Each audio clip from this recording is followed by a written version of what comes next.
and welcome to Silverstone. I forgot to record the qualifying for this session, but it's an endurance race by REVV Racing, 75 minutes long, and the qualifying really wasn't anything special. I think I ended up doing 2 minutes, 1 second, 0.7, and the guy next to me, Ramirez, was kind of my buddy, adopted from the previous race. We were in the same voice chat because the organizers asked that everyone goes in a voice chat with one other person, and we found out that our pace was somewhat similar, with him being slightly faster than me, or at least having slightly higher personal bests. Now in qualifying, I did the 201.7 and he did a 201.9, so I took the position above him, but just by one, so we were on the same row once again, because the same happened at my REVV Racing endurance race at Spa. So off we go, heading towards the S's. I stayed ahead of Ramirez on the start, and then Tanyu looked like I could maybe get a position there, but I wanted to be careful, especially early on in this race. I don't want to take damage and then be stuck with it for at least half the race until I can do my pit stop. My pit strategy was to take 80 liters of fuel at the start of the race, and then I figured I would need to add about 60, so that's what I put. But I always do my calculation during the race to fine-tune that a bit more. And then I had set it up so that I would also change tires, and I had set the tire pressures as the same as what I started on, because I was pretty sure those would be okay. But yeah, so start is quite okay. Ramirez is in the purple car behind me, the purple McLaren, but they got overtaken, so now Masque Rouge is behind me instead, I think in a red and black Ferrari. It's a 75-minute race, so the last thing you want is taking damage early on. The second last thing you want is getting track limits early on, but there I went and did it anyway.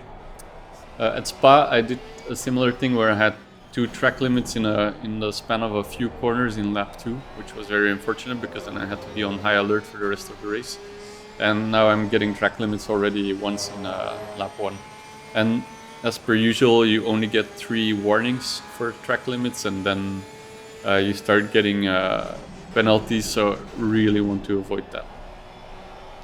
Now I'm running P10 and I'm pretty happy with that, because I figure by the strength of the field, my natural packing order spot would be roughly P10 to P12. So I'm at the top end of what I was hoping to be at the start of the race. So I'm pretty happy about that. And the first lap went by without too much incident, aside from the track limits then, but that's not just the once, it's not that big of a deal. And the nice thing here is I'm staying in touching distance of the cars out front. So we can see Dixit is blinking a bit, and sometimes he seems suspiciously sideways, but that's just a ping issue on their end, so yeah, I just kind of have to live with it. It can be a bit dangerous, because if their ping is really bad, sometimes they can disappear for seconds at a time, and if you end up in the same spot when they reappear, it can have really bad consequences crash-wise, but so far no issues there. And yeah, the tire pressures was a bit like of a gamble. I had a quick peek at what the temperature was during quali, and then I adjusted my tire pressures a little bit based on that still. So what you want is between 26.7, 26.9 ideally, but low 27s is fine too. So what's happening currently with my tires seems actually very good, and I was happy with that. Now, I wasn't really making much of an impression on the cars in front, but what does happen in these endurance races is that people just crash out, so I was just kind of waiting to pick people off that way and get passes. And now on the left we have Souls. They went off track earlier. I managed to come alongside, but they stuck alongside for a while. But then heading on to the Wellington straight, I finally get the move done. Because I have the better line on the outside, I can throttle out faster on the corner and can just get a better exit.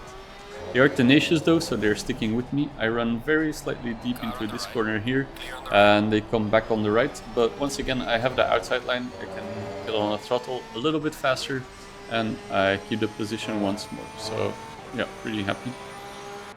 So if we take to the replay again, Souls was in P2 battling with Gera in P1. They moved to the inside for a moment at Abbey, but just to put pressure because they tuck back in, but then they spin out or slide on the exit of the Abbey corner, and they managed to catch it, but they do go on the grass and off track, and then by the time they rejoin, there I am alongside. So we go side by side through Farm, and then we're on our way to Village and the Wellington Strait, still side by side, but I just have the better exit because they have to take a tighter line and they make it extra tight, I guess, out of just precaution. And that gives me the position for the time being. Now we're heading to Brooklands, a heavy trail braking corner as it gets just tighter as it goes. And then Luffield. So in Luffield, I went a little bit deep. I do bring it back to the inside as Souls is already on the inside. I leave enough space, but they, again, out of precaution, I think, even go onto the grass. So yeah, get the position locked in now. There's my second warning for track limits, very early in the race, bad news. Then in front of me Dixit spins out, while at the same time behind me Souls spins out. So here I just come off a fresh fastest lap for the race, run wide at Cops, which is very easy to do. Unfortunately then my second track limits as mentioned, and then through the SS they spin out at the same time, but Souls catch it for a moment longer, though then overcorrects and just moves to the left and is off. So this kind of frees me up. I now have my quote-unquote teammate again behind me, Ramirez, so the guy I'm in voice chat with throughout the race. And now in front of me I have Tanyu. And yeah, we'll just try and settle back into the race.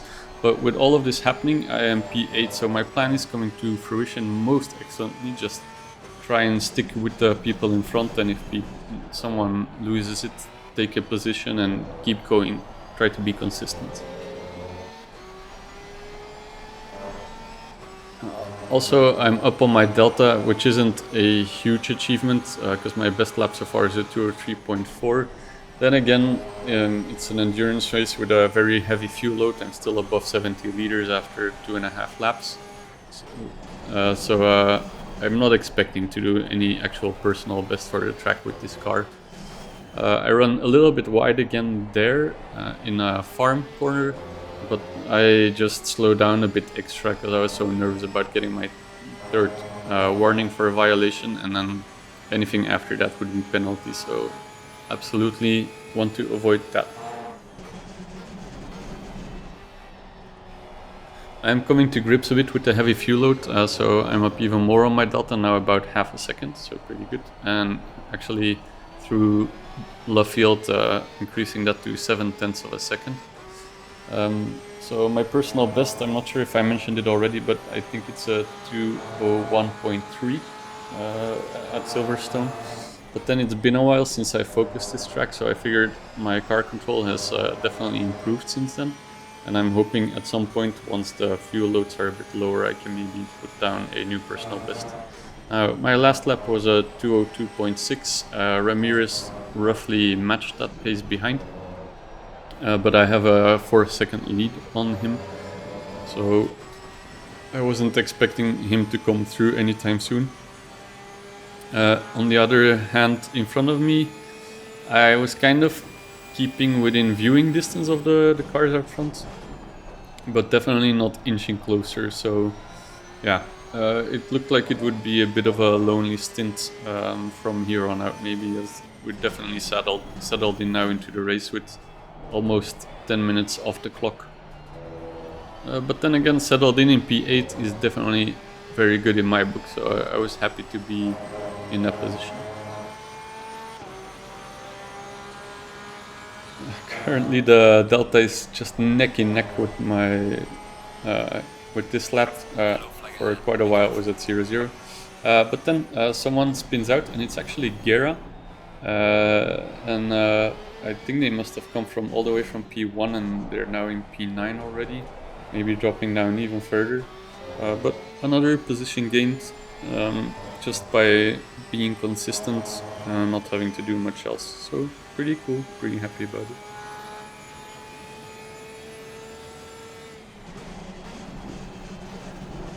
And I'm braver here on the brake, so again go up on my delta, now about 4/10 of a second. And just to be clear, my personal best last lap didn't actually count as a personal best for the race because I had the track limits early on in the lap, of course. So the delta I'm racing against is still the 203.9 or so. But I basically repeat the lap time from previous lap, so now I do a 202.6, and this time it actually counts, and I have a new delta to work with. With Gara dropping back, I'm now running P7.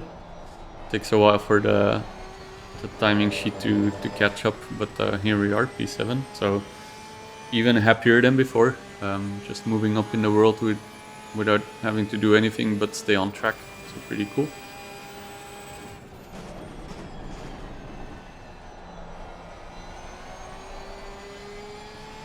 And actually at this point I start wondering if I'm closing up to the cars in front. I think I was, because I think at some point they were 4 seconds ahead, and I think it's come down to maybe 3 or 2.5. And also, if you look at my delta, so I wasn't expecting to do any personal bests on this high fuel load, but I'm up another 8/10 on my best lap so far. So currently my predicted time for this one is a 201.6 or 201.5 now. It's pretty crazy. That's very close to my actual personal best on the track. And now I'm pushing it down even further. So yeah, it's crazy gain on my delta. It's now flirting with my personal best for the track at 201.3. Also behind, if we look there, Gara did catch up with the Ramirez again, but I'm actually dropping them. And here we see someone else go off. I think it's JD. Yeah, JD is off. So once more a position gained while I'm increasing this much on my delta. So this might be the happiest I felt all race, I'm pretty sure. JD really lost a whole ton of time because they fall even behind Gara and Ramirez. So yeah, new personal best. It's a 201.3 in the end, so I guess I about equalized my actual personal best, which, given the fuel load, I'm very happy about. Now, this does incur the risk of me wanting to be brave, and what's happened before is that I feel like, oh, I'm flying through these S's, and I am up until the point that I spin out and I lose more than I gained.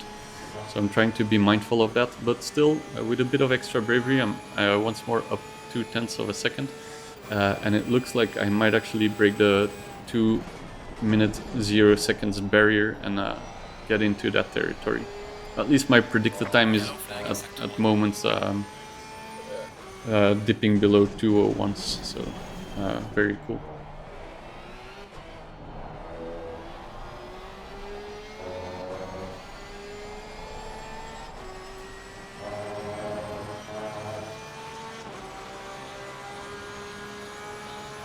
Yeah, at this point I'm even up almost half a second, so I was easily in the 2 minute zeros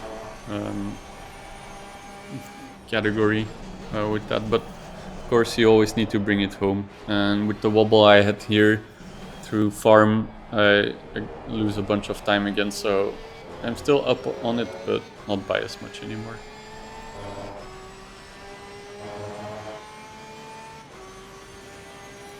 In the race I figured I'd be quite a bit behind the leaders. We're almost, well, we're 12 minutes into the race, so that's enough time for them to start gapping me if they're really a second or two faster per lap. So with me still being in the 2 to 3 seconds space behind Tanyu, I'm very happy about that. Anyway, I end up bringing this lap home as a 2:01.1. And it's a new personal fastest lap, not just for the race, but also for the track, so very happy with that. It does now bring it to a point where I'm really settled into the race, so for a while not too much of note happens, so I'm skipping ahead by about 10 minutes. And as we can see from the top left, I'm still doing 2:02 low 2:02s, which I'm happy with. I'm not trying to set a new personal best every lap here, just trying to put in consistent laps with a high fuel load and not wear out the tires too much. Now I didn't really look at the virtual time of this race, so I didn't really note that the sun would be going down and we'd be racing at night, and even actually for quite a long time, since we're about 20 minutes into the race and the sun is already very low. Also, the sun being so low is a bit of an issue by itself for me and my teammate Ramirez, because in VR the sun here in this section is super blinding. Get a bit of a reprieve as I go under this bridge, but then especially here and going into the club corner, it was very difficult to actually see the track and know where to brake. So yeah, that posed a challenge for me, and also, as I said, for Ramirez, because he was commenting on it that he has some specific settings in for his screen, I guess, coloring or brightness, that for these specific circumstances makes it very difficult. And he shared with me later on a screenshot that, yeah, indeed, it was very hard to see. So just trying to make it through. Now, this also has the effect that the tire pressure started dropping. So in the previous part of the video, before this latest time skip, I was already in the low 26 points, maybe 3.2. But now, when it's full nighttime and the temperatures have dropped even more, we're again 10 minutes further in the race, these pressures have dropped super hard, and I'm now doing 25.7, like high 25s, and it will continue to drop for a bit more because temperatures are still cooling and it takes a while for the tires to follow suit. So it was posing a bit of an issue, because this makes the car a bit less drivable. It's better than having too high pressures, so that makes the car super slidey, whereas with low pressures the contact patch with the road actually increases, but yeah, still I could notice that my lap times were dropping quite a bit, by at least a second at this point, and dropping even further. And yeah, then I came up on a slow car ahead. Oh yeah, I was checking afterwards, so there is Cohen here, or Koen, I don't know their nationality, but anyway, they just drove into a sausage curb and they spun out. And that had Guerra, who was formerly P2, coming through, so Cohen lost P1 that way. And yeah, hitting the sausage curb, I think, would not be an issue from tires, but rather from visibility maybe. But then again, I get the warning that there's a slow car ahead. And at this point I was already driving in P3 because of the cars in front pitting, so P4, P3, P4, P5 pitting. So with Cohen being off again, I was closing in on them, closing in on coming P2. And then as we went down the Wellington Straight, suddenly you see that there's a big cloud of dust and some headlights off the track, and it was Cohen once more spinning out. So it was three times in a row that he lost lost the track basically. Here I'm really not sure what happened. He braked in a kind of a okay point, maybe slightly late, but it just went off track. But yeah, it's very hard to see with the nighttime and only illumination being the headlights for the cars. But anyway, that put me then P2, which I never figured I'd be in P2 at any point during the race. I did opt to go for a very long first stint and then a shorter second stint. So I was still holding out on pitting. As we can see from my dash, I still had 16-ish liters in the tank, so I can still go quite a while longer. And Guerra by this point had also pitted, so suddenly I find myself P1, though I am being chased down by Cohen, who is definitely a faster driver than me when they're not spinning out. So I didn't expect to be able to hold on to this position, but I was racing for position, and actually during the nighttime now, Cohen wasn't making that much of an impression on me with their overtaking attempts once they got close enough. I wasn't doing much defending at all, and several times they came close but then just dropped away, so I think they were trying to put pressure, but then overdrove the car, and maybe they were struggling more so than me with tire pressures. At least that's my best guess for what was going on. So I stick with P1 for now still. And of course, this is not a net P1. I figure after pit stops I would be P5, that I'd only basically overtaking Cohen because of your spinning. The good thing about the pressure from behind though is that I tightened up my laps a bit, and suddenly I did always end up being down on my delta, but not by as much anymore. So there was some mixture of it being the tire pressures, but also just kind of settling into the race, and it's hard to keep pushing, or almost impossible, I think, to keep pushing every lap very hard. We see machine-like drivers like Verstappen do that consistently, but well, highly obviously I'm not at that level and not expecting the same thing from myself. But yeah, here for example, Cohen at the start of this lap was a whole lot closer than me. I didn't do any specific hard defending, just driving my own laps, and now I opened a gap of about 2 seconds. So by now also my own fuel load was getting much lower, so I'm now below 10, and I do have to think about pitting in the next couple of laps, since I was using a bit more than 3 liters per lap, I believe, or maybe it was even 3.7. I think that was it at least. So I can do one more lap safely for sure, but after that it's probably best to come into the pits.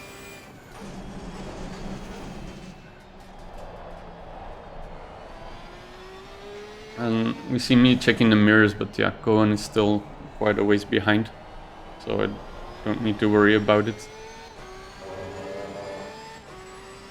And then if we look at the track map, we can see, I think, Cohen slowing down. I believe at this point they were going to go for their pit stop, and yeah, so they do. So I'm now very comfortable P1, not a care in the world, and this was kind of what I planned for, to just have free air and no one around me by the time I do my first pit stop, so that I could hopefully put in some good clean laps at that point. But all the while during the race I was chatting with Ramirez, and he from the start had the plan that he would not be changing tires to save some time in the pit stop, and I was doubting and going back and forth all the time, like, should I do it, should I not? I've noticed that I didn't really know how much time it saves. I know a pit stop with refueling and tire change costs 30 seconds if you don't repair damage. So I ended up coming in and figuring, okay, I won't change tires, because even though I'm only mid-25s on the pressures, which is very low, actually I can quite well match my personal best lap, which was the personal best for the track. But yeah, I ended up not changing tires, and it was a mistake, I'm not gonna lie, because reviewing how much time it saved, it was actually only 5 seconds. And I had been adjusting the tire pressures in case I would in the end opt to change them, so I would have had much better tire pressures, and now coming out of the pits my tires have cooled down a lot more during the pit stops, and now I'm even in the mid-24s. This will come back up, but it was very sketchy on the outlap out of the pits, so yeah, I wasn't super happy about my decision there. Now coming out of the pits, I was in P5 as I expected. Cohen had, I'm not sure what happened there. They lost a lot of time during or after the pit stop. Maybe they also just had damage that I wasn't aware of, losing them this much time. But yeah, it was pretty easily P5. Although Cohen was approaching them super fast, so with the damage repaired and presumably new tire set, they're now doing 159s, and coming out of the pits I was doing 204s, which was terrible. But I figured Cohen is definitely coming through. There's nothing to be done about that. He's just a faster driver than me, and without extenuating circumstances, there's no way I can keep them behind. But the P6 is a result I would have signed up instantly for before the race. So I was still very happy, especially then checking behind P7 is Ramirez, so my teammate, and he's 45 minutes behind, so seconds behind, so that's a massive gap. And yeah, I was super happy actually at this point in the race, even though I was about to be overtaken by Cohen. Now with 15 minutes left in the race, I figured I can race a bit for position, even though it's unlikely that I can keep him behind. So I wasn't just waving Cohen through here.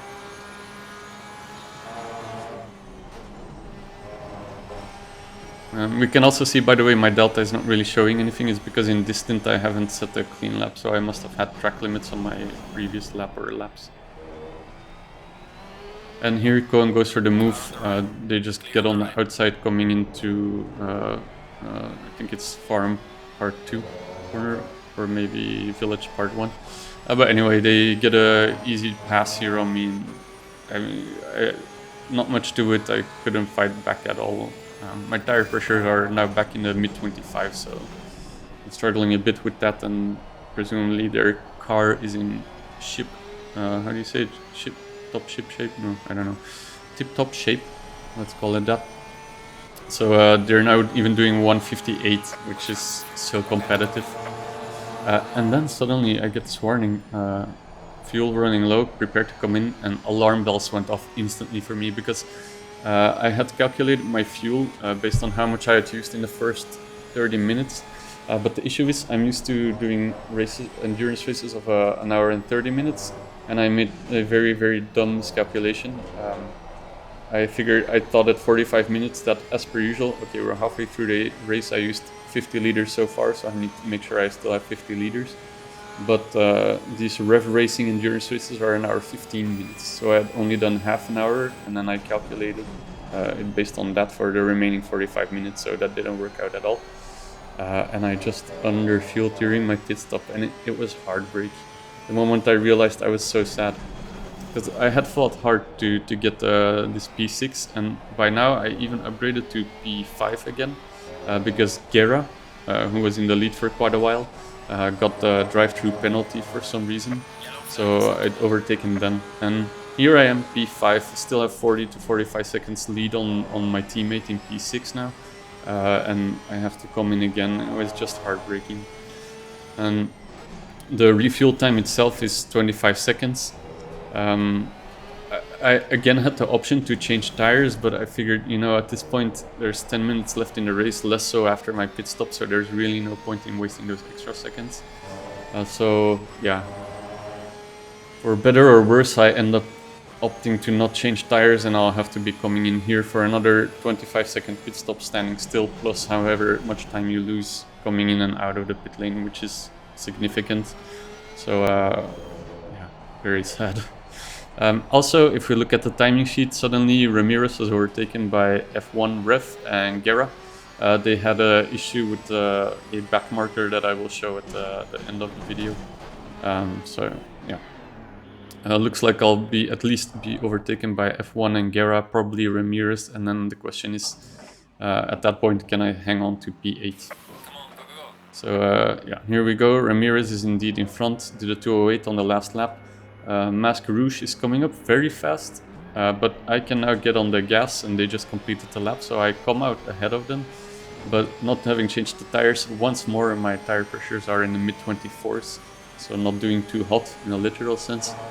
And in the SS immediately I struggle a bit with it, and Rouge is immediately much closer than when I even just left the pits.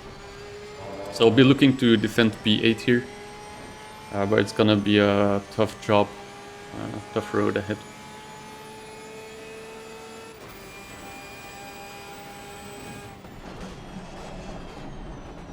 Yeah, for example, here in Stoke Corner, I tried to use a conservative braking point, but still I just go deep into the corner.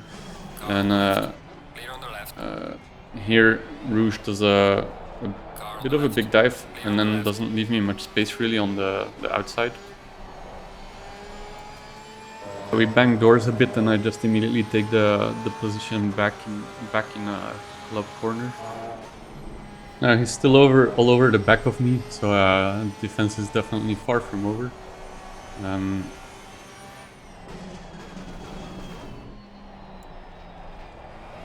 here, heading through farm, they're very, very close again, and then into this, I guess the first part of Village, they just have a easy pass on the inside as I run too deep into the corner. And then I'm stuck kind of on the outside, being very tentative on the throttle. Running it back all the way from first Stowe's corner, so we're just heading there, and we'll see that I am running a bit wide of the curb there. My opponent was a whole bunch closer, plus uses more space on the exit, so into the chicane is a pretty easy dive, but then he doesn't get the job fully done. We bang doors a bit because we're both kind of coming towards the middle a bit, but I mean, nothing much to it. They run wide on the exit of club, so I come out ahead, which pretty nice for me. And we're heading to Abbey then with me still in the lead. I again don't use that much space on the exit, and they are still super close behind. Then we come to farm, and here my line is quite okay, but then I run a bit too deep into this first part of Village. And then on the exit of that first corner of Village, I'm so wide, and I can't get on the throttle anywhere close to them, so they get a easy pass completed on the exit. Now into Brooklands, and they run a bit deep, so I managed to claw back a bit of my the time, but yeah, nothing doing in the end, and they just start driving away, presumably also on better tires. And yeah, so strategy-wise, two major fuck-ups on my end. First, the biggest one is definitely the fuel. Even with all the tire stuff, I would have brought it home. I'm quite confident in P5 if I hadn't had my mess up. Even if my tires weren't in their, in a good space with the pressures, I would 3/4 of a minute's lead. I think I would have easily brought it home anyway. But then, not changing the tires, you only save 5 seconds because the refueling and the tire change is done mostly at the same time. So I don't think there's basically almost any scenario where you wouldn't want to change tires. So that's not something I'm gonna do in the future either. Lessons learned. I'll keep these things in mind for the future for sure. I'm gonna double check my calculations on fuel consumption and really think about how long was this race actually, an hour 15 or an hour 30, because of course that makes a huge difference. But in the end, I brought it home with P8, and even for that result beforehand, I almost definitely would have signed up. So, it is what it is. Things could be worse. Here, for example, something that could be worse is running into a backmarker that doesn't know at all what they're doing, like my teammate Ramirez had. So we see Pineapple or in-game Merchant spin out and then just keep rolling backwards, not applying the brakes until they're coming back onto the racetrack. My teammate tried to avoid, but couldn't anymore, so they bump into him. And then Merchant wants to get going again, but just drives back onto the grass instead, and then keeps trying to get going, and does 3 donuts on the grass before finally making it back to the racetrack. So yeah, this guy was disqualified immediately after this incident and was pretty upset about it, but I think it's quite fair. Anyway, hope you liked the video. Thank you for watching, and goodbye.